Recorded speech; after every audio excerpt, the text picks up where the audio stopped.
Southwest Airlines canceled hundreds more flights today following a weekend of major service disruptions. Though the airline and labor unions are denying it, the cancellations are believed by some to be the result of a sick-out in protest of the airline's vaccine mandate. We'll take a look at the situation in tonight's Hold the Line.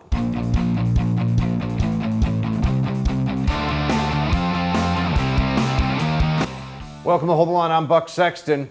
Southwest Airlines, not a place you'd necessarily think of as being on the front lines of the fight for freedom, but there are some there who seem absolutely set on doing everything in their power and their authority to push back against the vaccine mandates. Now, this is denied, we should say, by Southwest and by others involved here, but let's just take a look at what's gone on. Over 2,000 flights canceled over the weekend, hundreds more canceled today. Here was the initial Southwest Airlines tweet from Saturday. Air traffic control issues and disruptive weather have resulted in a high volume of cancellations throughout the weekend while we work to recover our operation. We appreciate your patience as we accommodate affected customers, and customer service wait times are longer than usual. Now, okay, that's pretty boilerplate, corporate, calm stuff, but why weren't other airlines affected in the same way? What exactly is going on here? High volume of cancellations because of disruptive weather. No, it turns out that the disruptive weather excuse seems like it's very unlikely to be something that people will believe. But Southwest, the pilots union, denied that there was a sick out. They said there are false claims of job actions by Southwest pilots currently gaining traction on social media, making their way into mainstream news. I can say with certainty that there are no work slowdowns or sick outs either related to the recent mandatory vaccine mandate or otherwise. SWAPA has not authorized and will not condone any job action. And let me just say something, folks. It would be, I believe, illegal. It's certainly a violation, I'm sure, of their collective bargaining agreement to do this.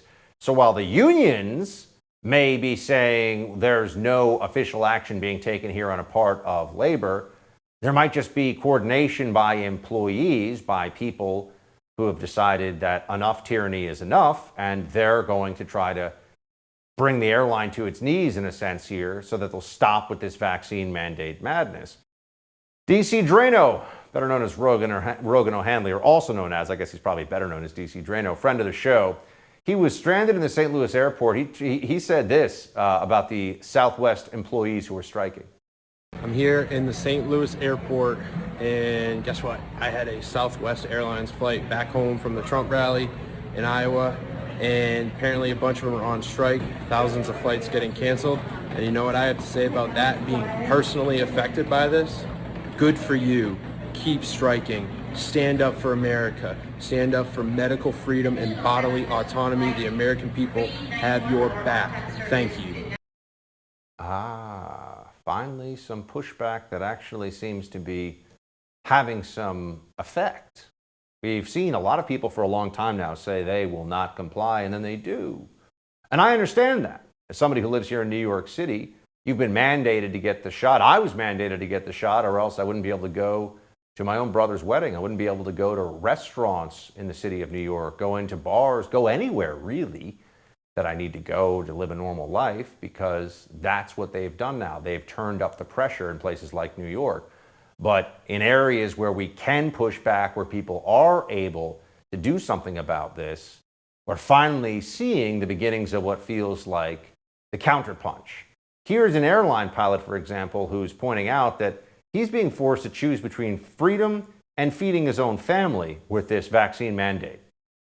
I've been an airline pilot for 18 years, and now I'm facing an ultimatum. Not a choice, but an ultimatum. I'm being told in order to continue my career as an airline pilot, I must be vaccinated, which really means I have to choose between putting food on the table for my family and my freedom of choice. Whether you believe in vaccination is the right thing to do or not, the situation goes far beyond health. We, the American people, have fought for freedom for 257 years. We go around the world spreading ideas of freedom and democracy. We help other countries and people fight for their freedoms, while ours are being stripped away. You may think being forced to wear a mask or get a vaccination is insignificant, but when you begin to compile mandate after mandate and loss of freedom after freedom, it becomes very significant. It's time we take a stance. It's time we fight for our freedom of choice while we still can. Join us. It's important to understand when he says while we still can, he's not exaggerating. The airlines are the likely next battleground for the next round of Fauciism. If we have high levels of COVID spread this winter, which a lot of people who follow this very closely, who have been right so far, say we will, it is very likely that there will be a vaccine mandate for flying domestically in the United States, which in some minds would be really the final push to force essentially everybody to get vaccinated, right? It's very hard to do a lot of different jobs, very hard to live your life normally if you're never able to get on a plane for any reason whatsoever. They might even try to extend it to interstate travel. Now, that level of tyranny is something that you would have thought maybe Democrats would shy away from no matter what. But once you understand where the numbers are going and how Fauciism actually works, it seems like that's in fact where they're going to take this. So you've got the pilots and others who are finally taking a stand against this and saying enough is enough. What about others? What about other companies, individuals, collective action using the tactics of the left, collective action being one of them, against corporations that are the private sector enforcers of the government vaccine mandate? That seems to be something that could get very powerful results. So we should continue to follow this closely. Meanwhile, Fauci is out there doing quite a walk back. You'll recall that a little over a week ago, the Fauci said he couldn't be sure whether or not you'd be able to spend time, whether it was safe for you to spend time with your family over Christmas, which is in December. We're in October. Well, here is the Fauci now as part of his walk back saying that, oh, don't worry, on Halloween, people should go out and trick or treat. It's going to be just fine. I think that particularly if you're vaccinated, but you can get out there, you're outdoors for the most part. If you're not vaccinated, again, think about it, that you'll add an extra degree of protection, but go out there and enjoy Halloween as well as the other holidays that will be coming up. Oh, really, Fauci? Because Halloween is coming up close. Even further into the vaccination campaign, even further into natural immunity, higher numbers of both would be Christmas. And you were telling us you weren't sure about Christmas, but Halloween? He says the spread is too high right now. It's about 100,000 cases a day. And he says that that's too high, so we should... Wait, which is it? Oh, you mean that his Democrat masters decided that he had to stop freaking people out so much because it hurts their power a little bit. So we had a Fauci walk back on this a little bit. Maybe he isn't the high pope of, or the pope. I guess there's no high pope. There's just a pope, right? High priest is what I was thinking of mitigation efforts after all. We'll see. President Biden issued a proclamation to mark Indigenous Peoples Day, the first time a U.S. president has officially acknowledged the holiday, which many see as an effort to erase Columbus Day from the calendar. Coming up, the Daily Wire's Michael Knowles joins us to discuss the truth about Columbus and the attacks on his legacy. But I want to tell you about my friends at My Digital Money. The crypto market's really hot right now. Seems like everybody wants to get in on the action. But there are so many currencies to choose from. Bitcoin, Ethereum, dozens of digital tokens out there. It's not easy to get started. That's where My Digital Money comes in. It's an easy-to-use, self-trading crypto IRA platform with amazing customer service. It's one of the few US-based cryptocurrency companies that will answer your phone call and help you get started. Because your comfort and security is their absolute top priority, they offer an unparalleled military-grade security for your coins, trigger orders to help you secure opportunities for gains or limit losses without having to watch your account, and a play money account so you can test things out without risking actual capital. When it comes to your money, you need a team of dedicated professionals who have your back and speak to you honestly. That's what you'll get at My Digital Money. Go to mydigitalmoney.com. Again, that's mydigitalmoney.com. We'll be right back with the Daily Wire's Michael Knowles.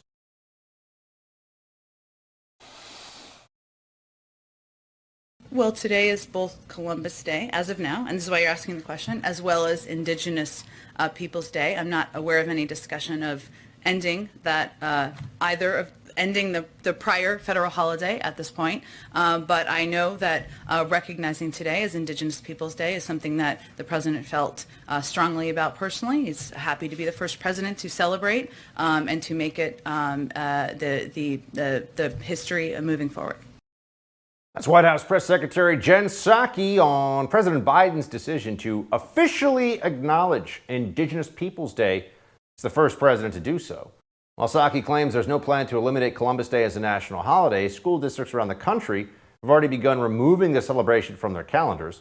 Columbus has been under fire for decades now from the left, who often present the 15th century explorer as a tyrant who left a legacy of genocide against America's indigenous population. The truth, of course, is more complicated. Joining me now, somebody who knows a bit about Christopher Columbus, the host of the Michael Knowles Show on the Daily Wire and author of Speechless, Controlling Words, Controlling Minds, Mr. Michael Knowles. Michael, happy Indigenous Peoples Day. What are we celebrating on Indigenous Peoples Day? I'll start with that one. Well, I can't figure out which indigenous peoples we are celebrating. You have the option of the Carib Islanders. The Caribs are the people who gave us the word cannibal in our language. When Columbus arrived, there were very peaceable, amiable Indians called the Taino Indians, but they had scars on their bodies. The scars were from the Carib Islanders, who would eat people and breed babies, which in the words of Samuel Eliot Morison, the Pulitzer Prize-winning Harvard historian, the Caribs considered a particularly toothsome morsel. So maybe we're celebrating the Caribs. There were the Iroquois, were also cannibals. There were the Aztecs, sacrificed 80,000 people over the course of 4 days by ripping their still beating hearts out of their chests. And to invoke the former president, some, I assume, were good people. But it's a very broad category to say Indigenous Peoples Day, and especially when you're replacing the great explorer, Christopher Columbus, who, contrary to popular misconceptions, actually was a very great man and achieved wonderful things and did not commit the vast majority of the crimes that people accuse him of performing. Yeah, why do they hate him so much? I mean, what do they say about him that's not true, and what should we know about him that is true? Well, in the words of Carol Delaney, who's an excellent Stanford historian, wrote a very good book on Columbus, many of the things that they accuse Columbus of doing, he actually didn't commit. Other Spaniards did commit them, but Columbus did not. In fact, he wasn't a perfect man, but in many cases, he was actually arguing for leniency toward the natives against some of his more bellicose political rivals. Now, the problem is, while he was the greatest explorer of his age and perhaps ever, he was not a particularly astute politician. He was outfoxed by a lot of his rivals in the West Indies who wanted political power there. One of them in particular was a man named Francisco de Bobadilla, and he is the person who is responsible for a lot of the anti-Columbus hysteria. Most of the modern revisionist attacks on Columbus come from Bobadilla's writing, but the problem is Bobadilla is not a reliable character. He was gunning for Columbus and trying to take his job. So it would be like relying on a history of Donald Trump written by Hillary Clinton to ascertain whether Trump was a good guy or not, or vice versa for that matter. It's just not a reliable source. And actually, we have a lot of other historical accounts, including from people like Bartolome de las Casas, first resident bishop of the Americas, great defender of the Native Americans, who, while acknowledging that Columbus had some problems, remained an ardent admirer and defender of his throughout the rest of his life. The reason they hate Columbus, by the way, that was my next question, so just keep going. I want everyone to know, why do they hate Columbus? The reason they hate Columbus is because Columbus is a representative of Western civilization. He was a man of low birth. He was extraordinarily intrepid, determined. He through sheer tyranny of will, he was able to finance his exploration of the Indies, which he thought he was going east. And of course, he ended up finding this continent in the meantime. And he was a devout Catholic, and he was spreading the gospel. It was the most important thing to him. He named the island he landed San Salvador. And because of this, the libs just hate his guts. I want to play the sound for you from NBA coach Greg Popovich and just let you react to what he has to say. Columbus Day, and we're going to honor that. And it's no knock on Italian Americans. That's a silly argument. You know, it's like saying we should be proud of Hitler because we're German. I mean, it makes no sense. It's about Columbus. It's not about Italian Americans. And so there are a lot of states that have come out and scratched the Columbus Day and made it Indigenous Peoples Day. But in our city, are we that backward that we have school districts that do that? I'm amazed. I mean, I guess the good news is we've proven that you can be a multimillionaire NBA coach and still be an abject moron, so there is hope. I think he ought to stick to dribbling because he clearly didn't pay a whole lot of attention in history class. I mean, as outrageous a comparison as I've ever heard to compare Christopher Columbus, a great man without whom none of us would be here, by the way, to a mass murderer or Hitler or something like that. Completely insane. But this is the popular argument. And even on his point about Columbus Day not having a connection to Italians, it's simply not true. The first Columbus Day was instituted in 1892. This was on the 400th anniversary of Columbus sailing the ocean blue. And it was 1 year after the largest mass lynching in American history, which was perpetrated against 11 Italian immigrants in New Orleans. And so there was a little bit of this, one, acknowledging the great man, but two, placating Italians and making them feel welcomed. The Franklin Roosevelt then reinstituted it again in 1934, and then it became a federal holiday under President Lyndon Johnson. So this was a holiday to represent the Italian American people and this one specific man. The Italian Americans have punched above their weight in American history. Verrazzano, Amerigo Vespucci, the whole continent's named after an Italian,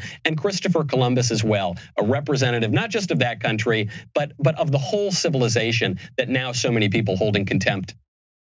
What do you think happens now? Are we going to see the end of Columbus Day and its full-on replacement? I mean, I also think it's so interesting that they've done this instead of just establishing an Indigenous Peoples Day some other day.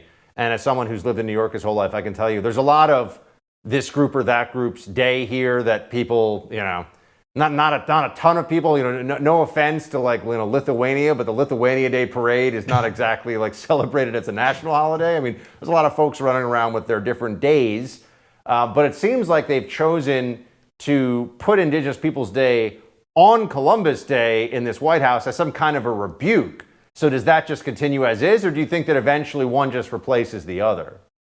Well, Jen Psaki gave away the game when she referred to Columbus Day as the prior holiday. The prior meaning it's in the past and we're going to get rid of it eventually. Yes, Indigenous Peoples Day is just the anti-Columbus Day, and it's really the anti-Western Day. It's a little offensive, too, to Hispanics. Without Columbus, there would be no such thing as Hispanics. That's the joining of the indigenous peoples and the Spaniards. So offensive to Latinos, as far as I can tell. But also, the reason I bring up the Aztecs and the Caribs and the Iroquois and the nasty lot of tribes that did a lot of very bad things among the indigenous peoples is not because I think all of the Indians were bad people. Some of them were very fine and amiable. But it's to point out that we only ever seem to judge the West by the worst things that ever happened, the worst crimes ever perpetrated, real and imagined, whereas we judge every other group of people only by the very best things that they ever did, and we ignore the bad things. It's a hideous double standard, and it's because of the self-hatred among many Westerners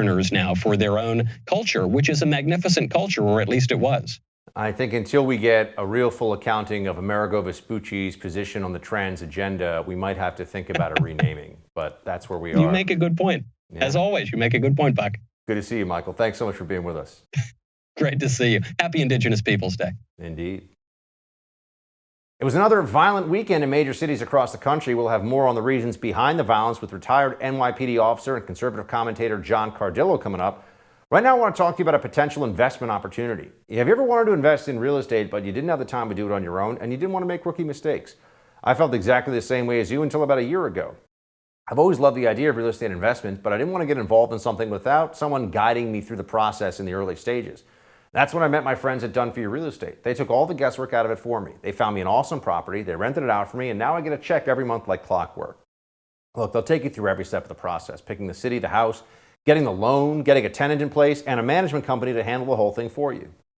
Just go to doneforyoubuck.com to see what my friends can do for you. That's doneforyoubuck.com to begin your real estate investment journey, and we'll be right back with more. Hold the line.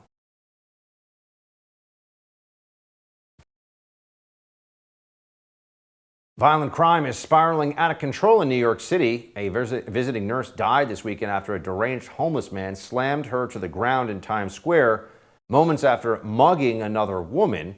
And last week, a mentally ill woman shoved a passenger into an oncoming subway train. What do both vicious cases have in common? The two suspects were set free without bail from previous crimes thanks to a 2020 bail reform law, which means that they could have been prevented.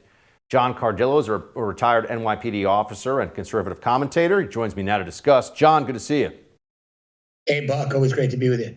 You know, we often talk about defund police, and that's certainly a critical component of what has caused the huge spike in homicides and just criminality in general in this country that has been on the rise by the numbers and huge numbers over the last 18 months or so. But when we're talking specifically about bail laws, what does it people need to know about this? Because everyone that I know, friends of mine in the district attorney's office, for example, who have to deal with this new reality, say it is a really bad idea to let everybody out the day they're arrested, especially when prosecutors aren't necessarily bringing cases in the, at all. So how does this work? Why are we seeing bail laws making things worse in places like New York? Well, they've done, Buck. It's pretty simple, right? They've eliminated what they say is, well, bail is disproportionately draconian towards those who can't afford the bond. So typically, you commit a crime, a judge sets bail, the bail's $10,000. You have to come up with $1,000, and a bail bonds outfit will essentially write a bond, an insurance policy for the remaining $9,000. Well, in New York, they've done away with cash bail for a host of crimes, not just in New York, many places around the country, meaning bad guys are going free. Now, we hear about bad judges all the time, but in New York City, New York State, the criminal court judges, for the most part, were pretty savvy. You've got a few of your radical leftists, but they were pretty savvy, and they looked at all the factors, and they would apply bail that would be somewhat of a deterrent. And it was twofold. The purpose of the bail was twofold. First, it was so that the defendant would show up in court on the dates of hearing, trial, etc. The other, if they couldn't make bail or there was no cash bail and what they call remand, you stayed in, was because somebody was particularly dangerous or particularly predisposed or prone to commit additional crimes, the same crime, worse crimes, more violent crimes. The radicals in New York City and New York State under both the de Blasio administration, the New York City Council, and under Cuomo at the state level, and Dems in the state legislature, decided to eliminate that. So what you're seeing in New York are shootings in broad daylight. You're seeing drugstores looted of consumer products. Now they're moving to jumping across the counter, stealing prescription drugs they can sell on the street, oxycodone, Percocet, Xanax, fentanyl. Really dangerous stuff, right? This is all a byproduct, though, Buck, of moronic liberal policies. It used to be, well, they're utopian. They're not utopian. They really, truly want a destabilized United States.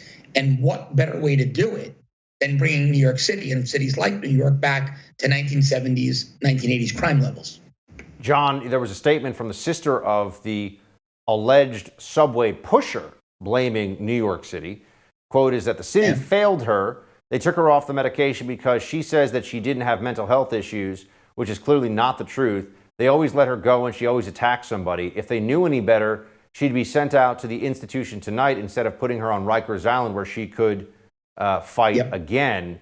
It's interesting to me because there seems to be all these liberals out there, these Democrats, who essentially want people who are clearly mentally ill to be able to roam the streets, which poses sometimes a threat to people who are just trying to go about their business, to civilians who are trying to go about their lives in safety.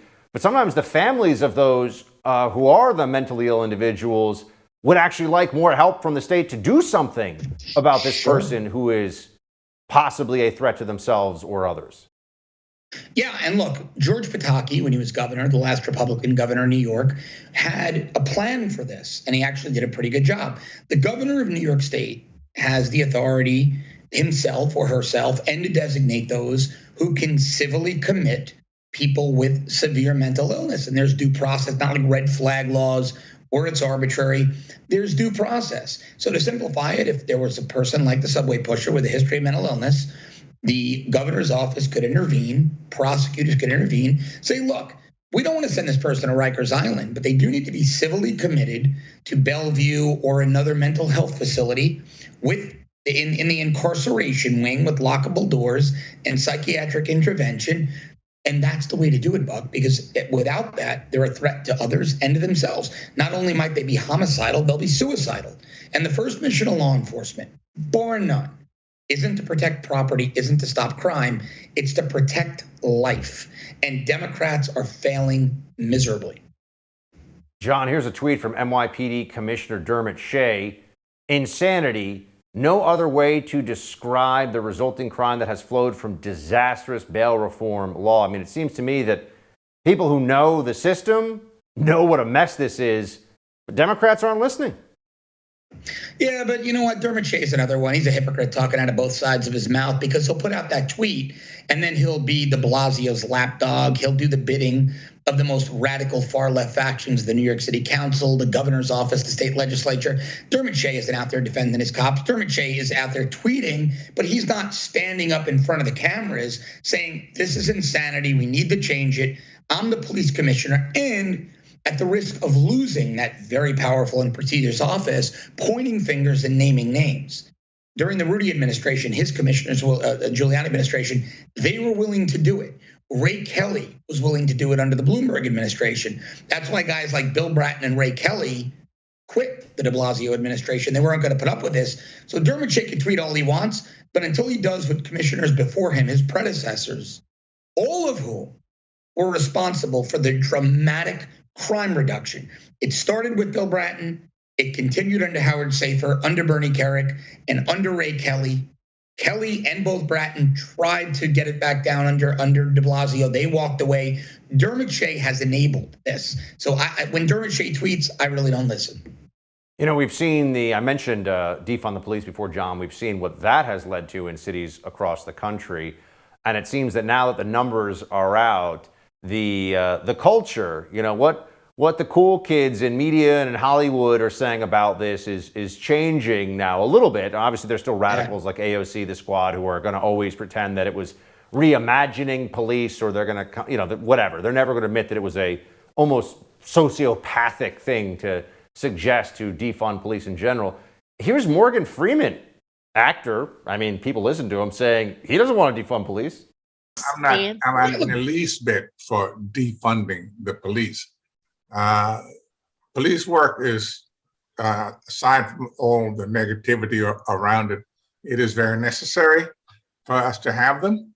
And most of them are guys that are doing their job. They're going about their day-to-day jobs. Yes. What he says is true. Look at this. You know, I'll say this. So very good friends of mine, a father and son with a very successful business. I won't give too many details, but they share an aircraft hangar with Morgan Freeman in a state where they have a factory that he has a big chunk of land. And behind the scenes, Morgan Freeman is not really a big Hollywood liberal. He's a very pragmatic guy. They tell me he's quite moderate, very common sense. They like him very much, and they're hardcore conservatives. They've become very friendly with him. They tell me he's very pragmatic, but he's right. So take that anecdote aside, Buck. I worked in a 99.9% non-white area. Only about 4 to 6% of that area were a criminal element.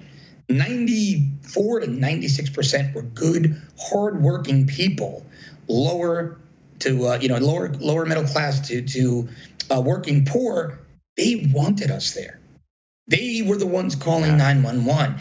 They were the people who wanted to see the police when they were Nancy coming home Pelosi from her mansion in San Francisco who is telling people who live in Brownsville, New York, or in the South Bronx, or in South Central Los Angeles, or whatever, that they shouldn't have as much police presence. It's the Pelosis of the world pushing this.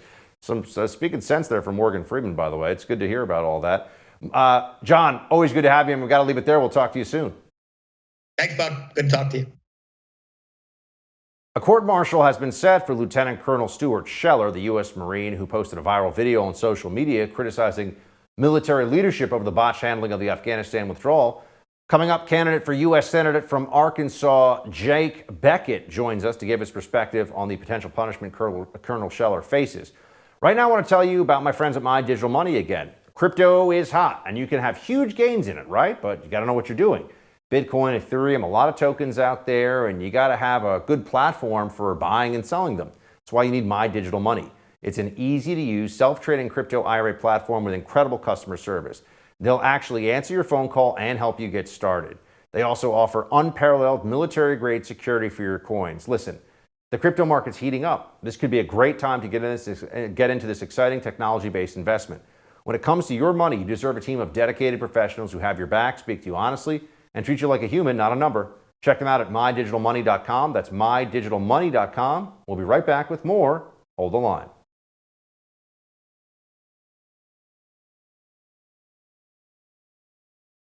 Lieutenant Colonel Stuart Scheller Jr. made headlines after his video criticizing military leaders on the botched Afghanistan exit went viral. Now, after his stint in the brig, he will face a court-martial in North Carolina. From Fox News, Scheller faces 6 misdemeanor-level charges, including willfully disobeying a superior commissioned officer, dereliction in the performance of duties, and conduct unbecoming an officer and a gentleman. Scheller was freed from the brig last week, where he was being held for violating an agreement to stop posting criticism on social media. Many conservatives have rallied behind Scheller for speaking out about the chaotic withdrawal from the 20-year war, and his parents have said his punishment seems needlessly harsh. His other charges include contempt toward officers, disrespect toward superior commissioned officers, and failure to obey order or regulation. Jake Beckett, candidate for U.S. Senate in the state of Arkansas and an Army Ranger veteran, joins me now to share his thoughts. Jake, thanks for being with us. Always good to be on with you, Buck. So what do you make of what has gone on here with Lieutenant Colonel Scheller and the situation that he has been put through? What's your take on it? Well, I think it's clear that Lieutenant Colonel Scheller has been scapegoated. He's the only United States military officer of any rank who's been held accountable for this debacle in Afghanistan. You saw the hearings before the Senate and House Armed Services Committee. SecDef Austin, General McKenzie, and General Milley all tried to equivocate and essentially escape personal responsibility for their decision-making process, as well as Joe Biden himself, as always, tried to skirt around accepting responsibility for his military disaster in that country. But of course, Lieutenant Colonel Scheller, he was only demanding accountability and actually holding our military officers and the senior bureaucrats and political maneuvering in Washington, actually having them stand by their decisions. I don't think that's an outrageous proposition for our senior military commanders to be disciplined over an absolute failure of an operation in Afghanistan, both tactically, operationally, and strategically. I mean, just to a civilian, Jake, given the number of the charges they're talking about here, the fact that he was held in the brig, it seems like it's needlessly harsh and punitive to make a point, not just punitive because of what the regulations are, but we're going to make an example out of this guy. At least from the outside, that's what it feels like to a civilian. Is that your take as somebody who served? Well, I think that's clear because we've seen uniformed military personnel criticize members of the left, conservatives and members of the right in media with no consequences whatsoever. But here's Lieutenant Colonel Scheller being held in the brig without charges, as you said, until recently. All he's trying to do is resign peacefully. He's tried to resign his commission, but of course he's been ordered to undergo mental health examinations. I think this is an attempt to chill dissent from within the ranks towards the current regime. I want to switch gears here for a second, Jake, and get your take on this. There have been a lot of flight cancellations by Southwest Airlines that have bled into today after a weekend of problems. The company has blamed troubling weather patterns, which to some, like Senator Ted Cruz, seems suspicious. The senator tweeted out, Joe Biden's illegal vaccine mandate at work. Suddenly we're short on pilots and air traffic controllers. Jake, what do you think about the Southwest Airlines situation here? Well, for my part, it's encouraging to see hardworking Americans fighting back against these tyrannical mandates.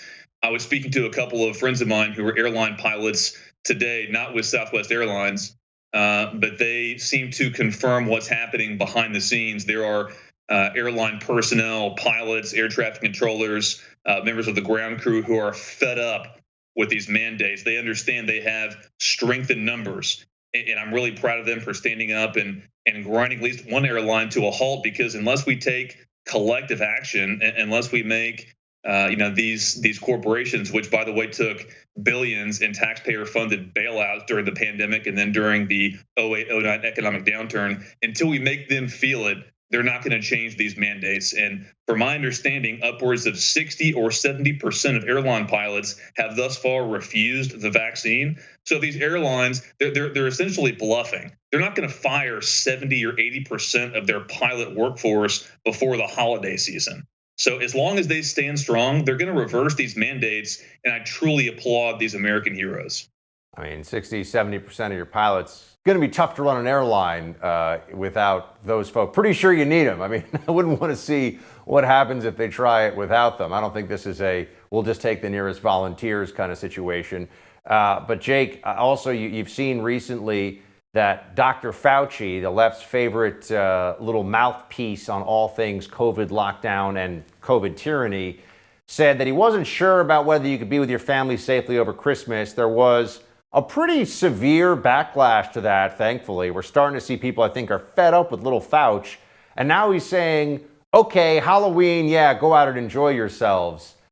Do you think, there have been people like you and me and others who have seen the tyranny for a long time, but have we crossed a line here where there's more of a middle chunk of America politically that says, okay, this has really gone too far and crazy, or you think we're still waiting for that?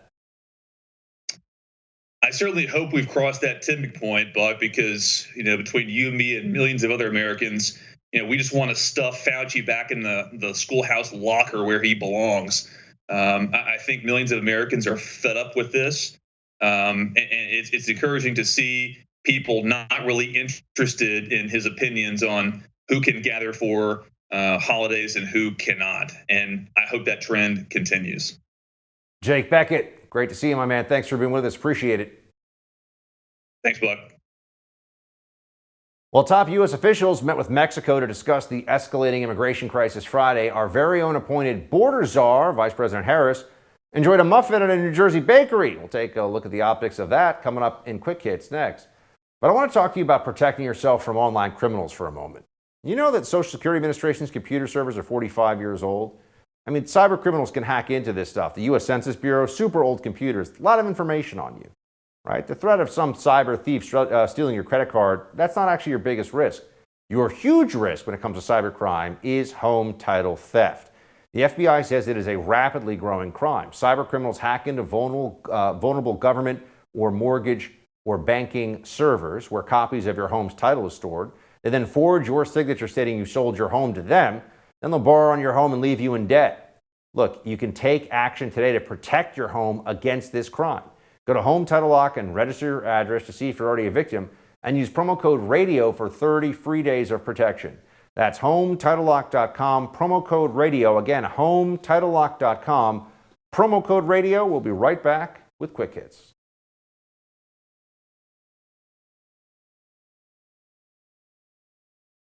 The new Superman is soon going to have a romantic relationship with a male friend, and the people are not loving the new Fauci documentary with an embarrassing audience rating that we'll get into. Maybe he should stick to the science and not Hollywood, but let's stick to Quick Hits right now. Let's get to it.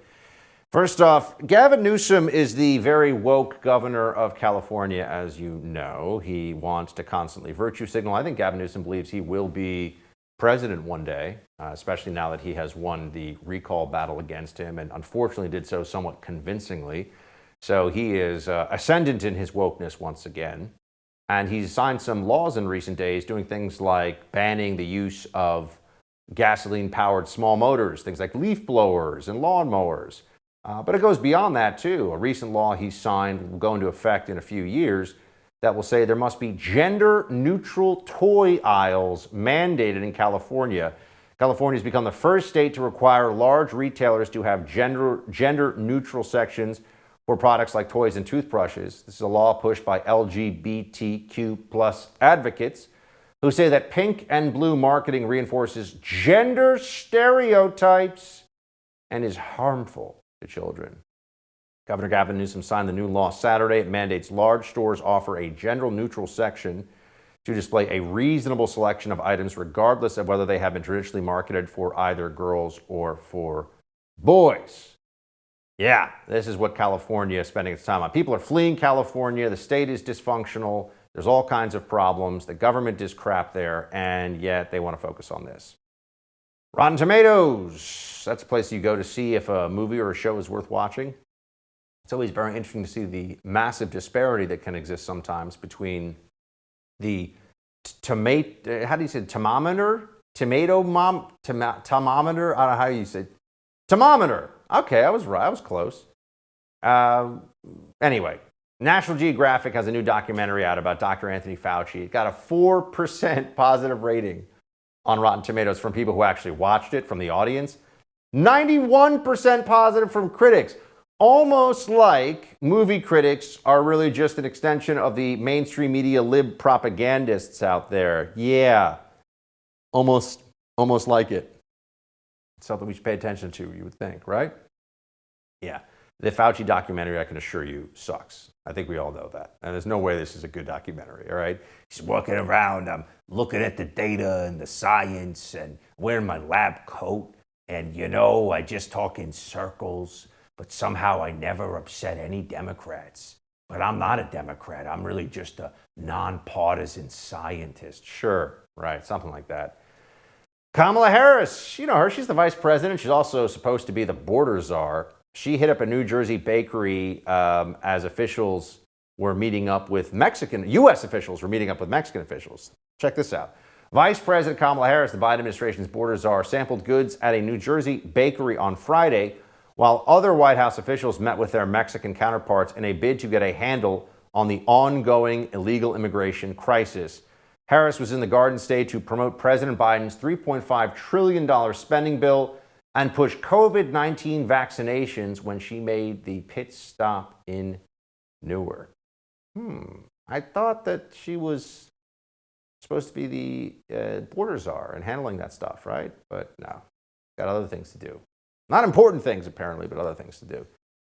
And then the New York Times. As you know, comic books have gone very woke in recent years. They're very left-wing. They adhere to all the standards of the most progressive ideologues out there now for everything, and they're constantly trying to push propaganda onto people, and so it has to all be super lib, right? Liberal stuff going on. The new Superman will soon begin a romantic relationship with a male friend, according to DC Comics. The idea of replacing Clark Kent with another straight white savior felt like a missed opportunity, said Tom Taylor, who writes the series. So Superman will be gay in the new version of Superman, which, fine, but it just feels like, why do we always have to have the wokeness pushing the storylines for things? It seems like it's a question worth asking. I don't know. You would think, but, whatever. That's it for tonight's Hold the Line. The No Spin News with Bill O'Reilly is up next. Shields high.